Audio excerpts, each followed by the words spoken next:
સુરસુંદરીએ અમરકુમારને જોયો, જાણે અભેદ ભાવે જોયો. આજે પ્રભાતે શ્રી નવકાર મંત્રનું ધ્યાન પૂર્ણ થયા પછી સહજપણે જ આત્મચિંતન શરૂ થઈ ગયું છે. આત્માનો અનંત ભૂતકાળ, અનંત ભવિષ્ય, જન્મ, મૃત્યુ આ બધા વિચારો આવ્યા કરે છે. આવા વિચારો તે વર્ષો સુધી કર્યા છે ને. આ ચિંતને તો તને જીવન જીવવાની હામ આપી છે. તારા પ્રિય વિચારો છે આ બધા. ચંપામાં આવ્યા પછી આ વિચારો ક્યારેક જ આવે છે. સંસારના બધા સુખ મળી ગયા છે ને. પિતૃગૃહે પણ સુખ અને પતિગૃહે પણ સુખ. પતિનું પૂર્ણ સુખ અને સંપત્તિની પણ કોઈ કમી નહીં. સ્નેહી સ્વજનોનું સુખ અને નિરોગી દેહનું પણ સુખ. મારી પાસે કયું સુખ નથી? એક સુખ નથી. એ સુખની ઈચ્છા પણ નથી. એ સુખ તો બંધન બની જાય. એ બંધન નથી એટલે તો એક શ્રેષ્ઠ સુખ મેળવવાનો માર્ગ ખુલ્લો છે. પરંતુ સ્ત્રીના જીવનમાં સંતાનનું સુખ તો ઘણું મહત્વનું સુખ મનાયેલું છે. સંતાનની ઈચ્છા સ્ત્રીમાં પ્રબળ હોય છે ને. પરંતુ મને એ ઈચ્છા જ નથી જાગી. કારણ કે જીન મંદિરોના નિર્માણની અને જીન પ્રતિમાઓના નિર્માણની ઈચ્છાઓ પ્રબળ છે ને. સુપાત્રદાનની અને અનુકંપાદાનની ઈચ્છાઓ તીવ્ર છે ને. આ ઈચ્છાઓએ પેલી સંતાન ઈચ્છાને જન્મવા જ નથી દીધી. સાચી વાત છે આપની. હું એક એક નવનિર્મિત જીન મંદિરને જોઉં છું. એક એક નયનરમ્ય જીન પ્રતિમાને જોઉં છું ને મારા રોમ રોમ વિકસ્વર થઈ જાય છે. મારું હૈયું આનંદથી નાચી ઉઠે છે. કારણ કે પરમાત્મા તત્વ સાથે અંતઃકરણની પ્રીતિ બંધાઈ ગઈ છે. અને હવે તો મન એ પરમાત્મા તત્વ સાથે અભેદ ભાવે ભળી જવા માટે તલસે છે.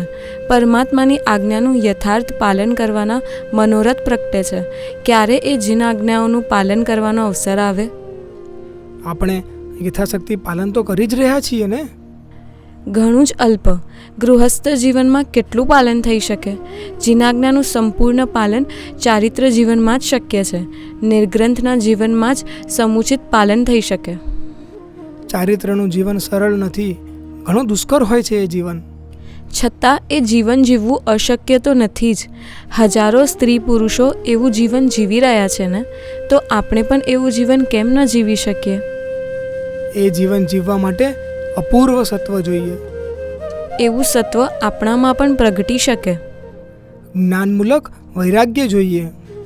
એવો વૈરાગ્ય આપણામાં પણ પ્રગટી શકે.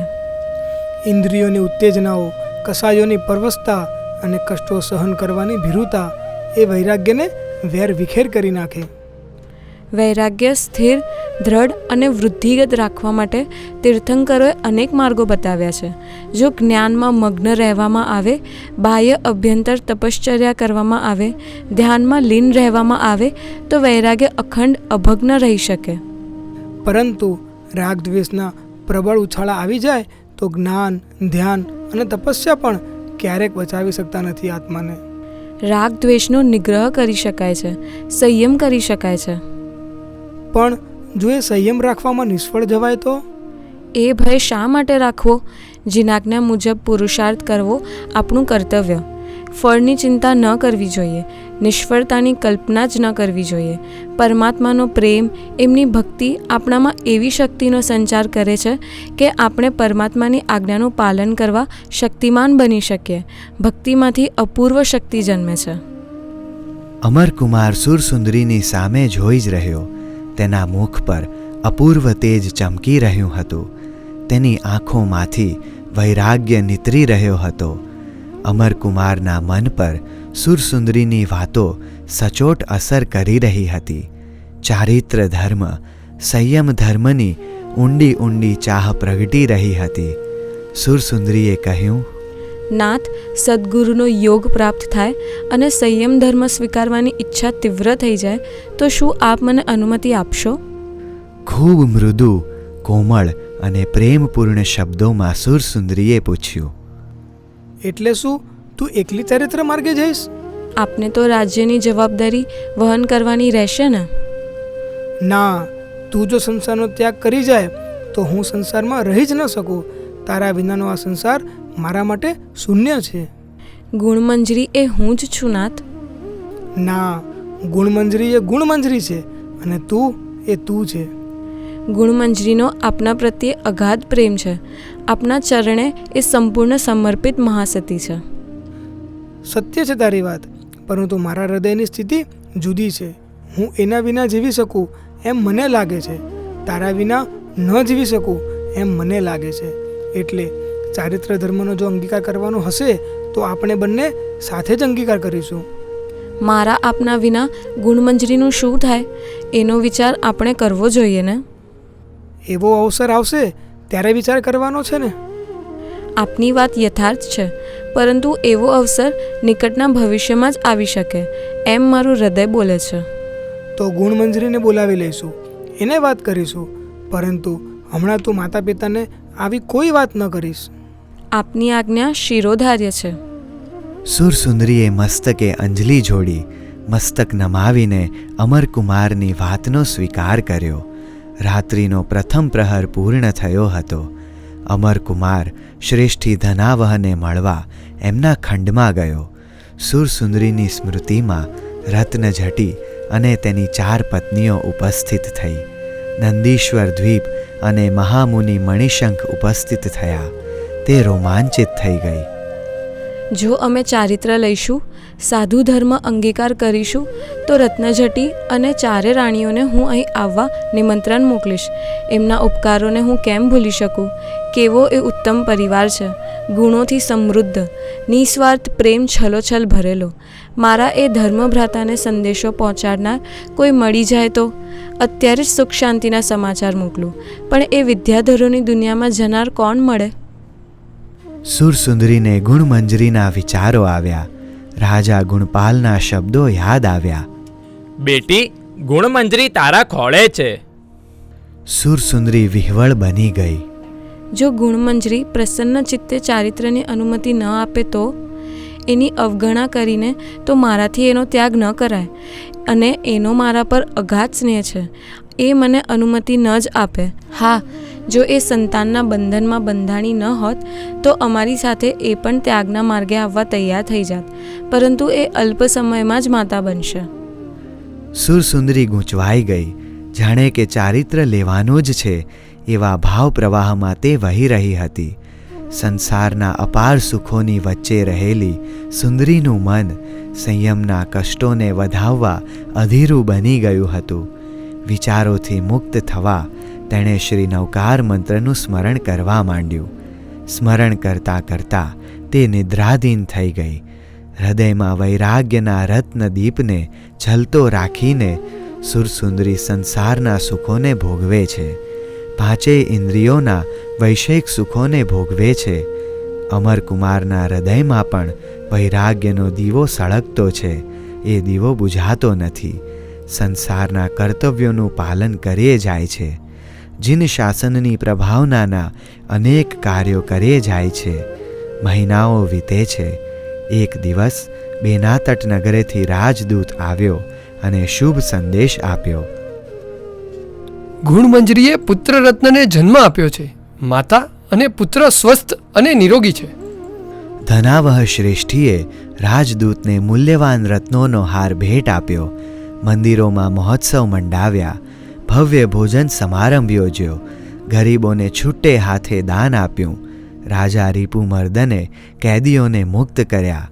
સમગ્ર રાજ્યમાં મહોત્સવો મંડાવ્યા. પ્રજા આનંદિત બની.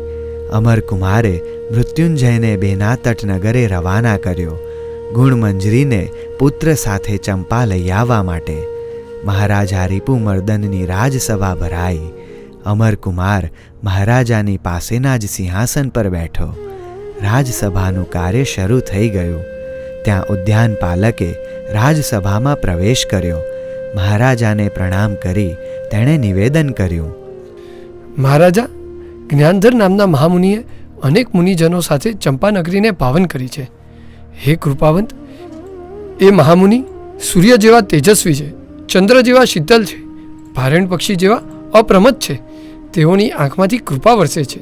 તેમની વાણીમાંથી જ્ઞાનના પુષ્પો ખરે છે. હે રાજેશ્વર, આવા મુનિવર ચંપાના બાહ્ય ઉદ્યાનમાં સમવસર્યા છે. મહારાજા રીપુમર્દન હર્ષથી ગદગદ થઈ ગયા. સિંહાસન પરથી ઊભા થયા. બાહ્ય ઉદ્યાનની દિશામાં 7 પગલાં ચાલીને તેમણે મહામુનિને ભાવપૂર્વક વંદના કરી. ત્યારબાદ વનપાલકને સોનાની જીભ ભેટ આપી, અનેક અલંકારો ભેટ આપ્યા અને મહામંત્રીને કહ્યું, નગરમાં ઢંઢેરો પીટાવો કે નગરની બહાર ઉદ્યાનમાં જ્ઞાનધર મહામુનિ પધાર્યા છે. સૌ નગરજનો એ મહામુનિના દર્શન કરી પાવન બને, એમનો ઉપદેશ સાંભળી અને ધન્ય બને. હસ્તીદળ, અશ્વદળ, રથદળ અને પાયદળને તૈયાર કરો, સારી રીતે શણગાર કરાવો. રાજપરિવાર સહિત હું એ પૂજ્ય મુનિ ભગવંતના દર્શન કરવા જઈશ. રાજસભાનું કામ સ્થગિત કરી દો. રાજસભાનું કામ પૂર્ણ થયું. અમરકુમાર અને સુરસુંદરી પણ મહારાજા સાથે રવાના થયા. શ્રેષ્ઠી ધનાવહ અને શેઠાણી ધનવતી પણ સુંદર વસ્ત્રભૂષણ સજીને ગુરુવંદને જવા તત્પર થયા છે. જેમ જેમ નગરમાં ઢંઢેરો ફેલાવા લાગ્યો તેમ તેમ હજારો સ્ત્રી પુરુષો જ્ઞાનધર મહામુનિના દર્શન વંદન કરવા નગરની બહાર જવા લાગ્યા. નગરમાં આનંદ આનંદ છવાઈ ગયો. બાહ્ય ઉદ્યાન હજારો સ્ત્રી પુરુષોથી ઉભરાઈ ગયું. મહારાજા રીપુમર્દન રાજપરિવાર સાથે આવી પહોંચ્યા. મુનિરાજના દર્શન કરી સહુના મન મયુર નાચી ઉઠ્યા. સહુએ મુનિરાજને 3 પ્રદક્ષિણા દીધી, વિધિપૂર્વક વંદના કરી, સુખ શાતા પૂછી. મહારાજાએ મુનિરાજને પ્રાર્થના કરી, હે ગુરુદેવ, આપે મારા નગરને પાવન કર્યું છે. હવે અમને ધર્મદેશના આપી અમારા ત્રિવિધ તાપ શાંત કરવા કૃપા કરો. મુનિરાજ શ્રી જ્ઞાનધર અવધિ જ્ઞાની મહામુનિ હતા. ત્રિકાળ જ્ઞાની હતા. ઉચ્ચ કોટીના ચારિત્ર ધર્મનું પાલન કરતા હતા. મગધ દેશમાં તેઓની પ્રસિદ્ધિ હતી. મહામુનિએ ધર્મદેશના શરૂ કરી. હે મહાનુભાવો, ચતુર્ગતિમય આ સંસારમાં મનુષ્ય જીવન મળવું ઘણું દુર્લભ છે. કર્મોને પરવશ પડેલા અનંત અનંત જીવો આ સંસારમાં પરિભ્રમણ કરી રહ્યા છે અને અનેક પ્રકારના શારીરિક અને માનસિક દુઃખોને ભોગવી રહ્યા છે. જ્યારે એવા વિશિષ્ટ કોટીના પુણ્ય કર્મનો ઉદય થાય છે ત્યારે જીવને મનુષ્ય ભવ મળે છે અને આર્ય દેશમાં જન્મ મળે છે અને પછી સંસ્કારી માતા પિતા મળે છે અને ત્યારબાદ મનુષ્ય જીવનમાં સદ્ધર્મનું શ્રવણ તો તેના કરતાં પણ ચઢિયાતા પુણ્યના ઉદયથી મળે છે અને સદ્ગુરુનો યોગ એ પ્રાપ્ત થવો તે તો ઘણો ઘણો દુર્લભ છે. અને એવા સદ્ગુરુના મુખે મોક્ષ માર્ગનો બોધ પ્રાપ્ત થયા પછી એ બોધ ઉપર વિશ્વાસ થવો જોઈએ. આત્માની મુક્તિ મેળવવાનો આ એક જ સાચો માર્ગ છે અને આવી અવિચલ શ્રદ્ધા થવી જોઈએ અને શ્રદ્ધાનો દીવો હંમેશા માટે ઝળહળતો રહેવો જોઈએ. એ શ્રદ્ધામાંથી એવો વીર્યોલ્લાસ પ્રગટે કે આત્મા ચારિત્ર ધર્મનું પાલન કરવા તત્પર બને અને આ માનવ જીવન જ ચારિત્ર ધર્મનું પાલન કરવા માટેનું ઉત્તમ જીવન છે. હે મહાનુભાવો, આત્મા પર લાગેલા અનંત અનંત કર્મોને તોડવાનો મહાન પુરુષાર્થ ચારિત્રમય અને સંયમમય જીવનમાં જ થઈ શકે છે. સંસારના વૈષયિક સુખો તો હળાહળ ઝેરથી પણ વધુ ભયાનક છે. એ સુખોમાં તો આપણે લીન ન જ બનવું જોઈએ અને એવા સુખોનો રાગ અને દુઃખોનો દ્વેષ આપણા જીવનને મોહાંધ બનાવે છે. મોહાંધ બનેલો જીવ અનેક અકાર્યો કરે છે. અનંત પાપ કર્મો બાંધીને નરક આદિ દુર્ગતિઓમાં ચાલ્યો જાય છે. મહામુનિની ધર્મદેશના પુષ્કરાવર્ત મેઘની જેમ વરસે જાય છે. શ્રોતાઓ રસ તરબોળ બનીને શ્રવણ કરતા જાય છે. અમરકુમાર અને સુરસુંદરીના હૃદય ગદગદ બની જાય છે. તેમના અંતઃકરણમાં રહેલી વૈરાગ્ય ભાવના પ્રબળ બનતી જાય છે. દેશના પૂર્ણ થાય છે. મહારાજા રીપુમર્દન ઊભા થઈ વિનયપૂર્વક પ્રશ્ન પૂછે છે. હે ગુરુદેવ, મારી પુત્રી સુરસુંદરીએ પૂર્વજન્મમાં એવા કેવા કર્મ બાંધેલા હતા કે જેના પરિણામે આ ભવમાં એને 12 વર્ષ પતિવિરહ પડ્યો અને અનેક દુઃખો સહન કરવા પડ્યા.